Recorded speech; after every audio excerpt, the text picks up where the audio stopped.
మరి పవన్ కళ్యాణ్ సంగతి ఏంటి తాత? పవన్ కళ్యాణ్ ఇప్పటికీ సినిమా హీరోగానే చూస్తున్నారు, కానీ ఒక రాజకీయ నాయకుడిగా చూస్తలేరు పిల్ల జనాలు అని శాస్త్రం చెప్పుకొస్తా ఉన్నది. అదేంటి తాత, మరి పవన్ కళ్యాణ్ ని పెద్ద రాజకీయుడిగా చూడాలంటే ఏం చేయాలి?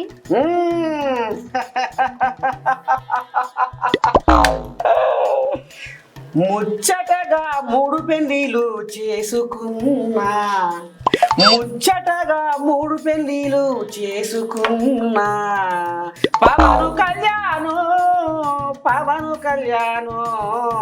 4వ పెళ్లి చేసుకుంటేనే నాయకుడిగా పిలవబడుతాడు, 4వ పెళ్లి చేసుకుంటేనే నాయకుడిగా పిలవబడతాడు అని ఇగో ఈ శాస్త్రం చెప్తుంది పిల్ల.